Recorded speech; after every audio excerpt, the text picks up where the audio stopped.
Conversations continue here at Davos 2025, and joining us now is Vijay Shekhar Sharma of Paytm. Vijay, always a pleasure. Thanks so much for joining us. You've just come off your quarter, so the numbers are out there for public consumption for everyone, and someone's already trying to call you. Is that an analyst call that you're getting, Vijay, on your numbers? But what does the road ahead look like in terms of what you've been able to do and what you expect now to deliver? First of all, thank you and congratulations. I just learned this is 20th year of yours in Davos. Yes. And obviously 25th year yourself. I see you in person. Well, the road ahead looks like that we have committed that next quarter we will be profitable, a bit before ESOP, meaning before the ESOP cost, which is also reducing incidentally.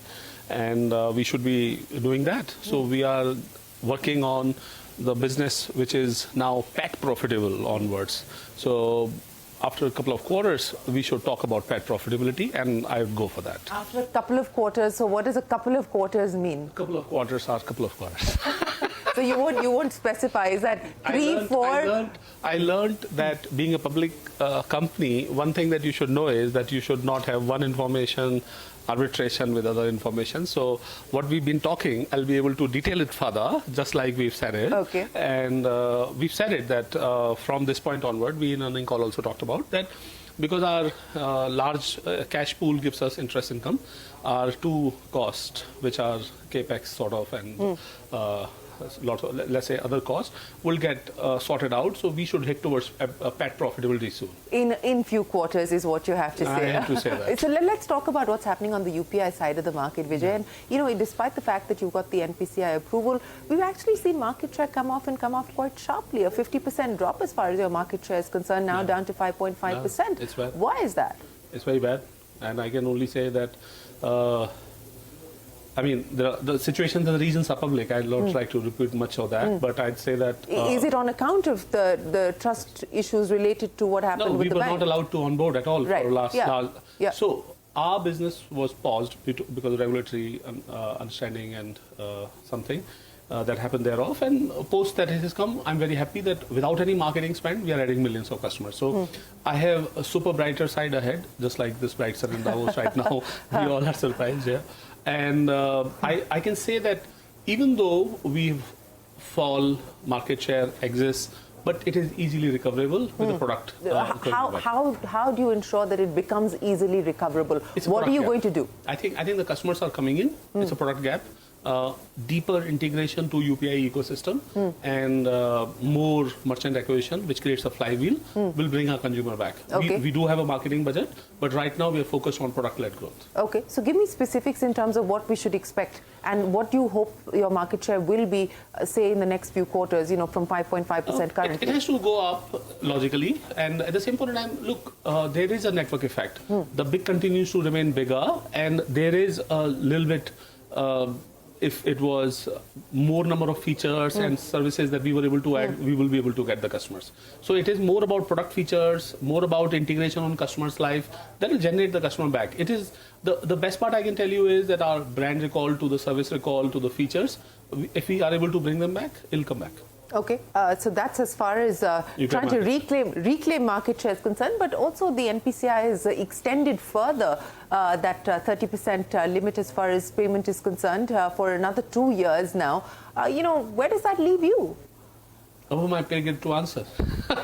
I'm the receiving side of it, and we'll do as the market gives us opportunity to. So do you believe that you will be given opportunities by the market, because they continue to be dominated by 2 players, and now even the restrictions on WhatsApp have been done away with? Yeah, new incremental customers, we definitely have a lot of space and opportunity, and I do believe that India, because total number of customer base, etc., you see there is a large customer base still there.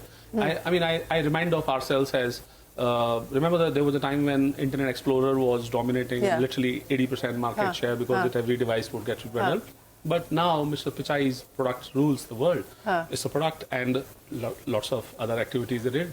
So we'll have that kind of... So PhonePe and Google Pay are the Internet Explorers. Who is going to... You're going to be the disruptor. I think, look, if you notice originally, we had large wallet market share and actually larger UPI market share than these guys. And then different level of regulatory actions and guidance is sort of made this in a way where we have reached here with the kind of number of things that we could have done. So now that we have started to do more those kind of things, so we'll go back. I mean, the understanding is that we do not know what it is. At the same point in time, we know what it is in a different way. I'm sorry, I'm confused. Repeat that for me. And what does this mean? What does this mean in simple language? We do not know what payments business is. We rather know what payment business is, and we'll do necessary. Okay, so you know what the payments business is, to put it simply, and you will do what is necessary. What is necessary? The customer needs a better product than what we have today. And we are out there committed to continuously bringing back those features back. Okay, so let's talk about what are the other bets that you're likely to make now, and in the context of AI, etc. as well. When we talk about this product gap that you speak of, is that going to be something that you look at in order to plug those gaps? I fundamentally believe that AI will be a huge game changer for India's economy at large. While it will bring a lot of necessary consumer experience like smartphone life that we live today, in future you can expect us to live as AI life. And I think that we will have our own play there, for sure. I mean, now how and what, this is what we are, I mean, there are a lot of, if you notice that our engineering cost, we have flattened up, all because that we now are adding more amount of AI features in the back. So, I mean, AI and the understanding nuances of the payment requirement of the customer, and then more payment features, is something that customers would prefer us over other. At the same point in time, the simplicity on the app that we are going to add, again, the personalization, thanks to AI again, will be a very interesting twist to see. Well, speaking of interesting things to see, the payment aggregator license application, what's the status on that? Because you have refiled. Yeah, that's right. So, Government of India gave us PN3 approval. Yeah. And post that we have refiled, and I think regulator is taking the due process, and we are interacting the question answers and so on. So we are hopeful of that for sure. What are the questions that have been asked so far? I mean, they try to learn about your onboarding policies, values policies, and so on. So those kind of interactions continue to happen. Let's make no bones about it. It's been a difficult period for you, and there has been a process of learning from that period as well. How different is the company internally in terms of processes, in terms of how you're going about things, to ensure that some of the mistakes of the past don't come back to haunt you? I think earlier we would say this is a cool tech, we should push it forward. Now we'll say, oh, let's bother about what is the compliance on it, and how does it come in any regulation that is there, does it touch or does it stay within that?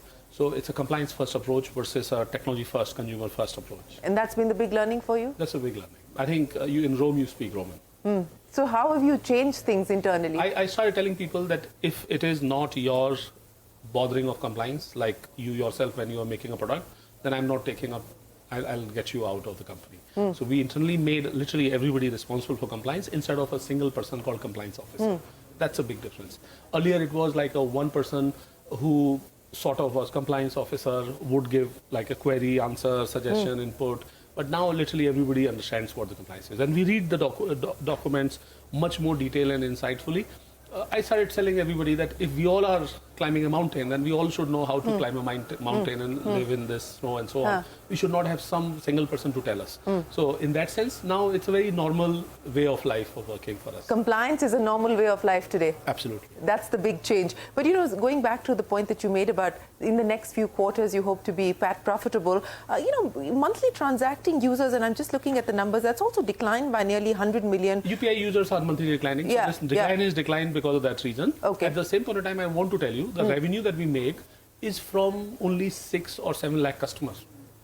On 100 million that you're quoting, the revenue that we make is only on 6 or 7 lakh customers. The profitable, the credit, the insurance, the wealth. So there is an opportunity of, if profit was to be chased, we should not bother about UPI market share or spending on that. It has a huge number of customer base which has stayed with us, which is very big. We should just continue to monetize them. That exists as a plan, or that exists as a head-down approach, that we continue to do it. At the same point of time, we would not leave UPI market share on the plate not to be taken. Not to be taken, and that is something that you're going to fight for. So what's the headline for 2025 for Paytm? It turned around so well. turnaround, but it's a turnaround. It's a work in progress, though. Yeah, that's right. So by I think in long term, this period would be looked at as that there was something that you had to learn and you learned it well. Now we see today that it is so great out. So you believe the turnaround, the cleanup will be done in 2025? Oh, it's done in 2024. Now we are seeing the results. So that is why, if you notice, the number of things, the cost-wise, revenue-wise, focus-wise, number of things we pruned. I mean, it is tough for an entrepreneur to say that you'll sell this line item, that line item, but I was like, okay, no problem. Let's keep lesser things, focus on those, go deeper. Because India's opportunity has become deeper now. Earlier it was more horizontal, now it is deeper. And we decided that we will be payment intersecting with, let's say, financial services. So payment financial services is a very big market. All these other businesses, we were able to say, okay, focus on India, focus on this. Well, Vijay, we wish you the very best of luck with 2025 and, hope that you get the things that you need to get done, and look forward to being able to speak to you in a few quarters to understand if you've delivered on what you've just told us or not. Look forward to that. Thanks very much for joining us. That's Vijay Shekhar Sharma there, taking us through his plans for Paytm and how compliance has now become a way of life for the company. But we will take a break. There's a lot more coming up right here on CNBC-TV18. Don't go anywhere. We'll be joined by the global CEO of Honeywell, Vimal Kapoor, right after this.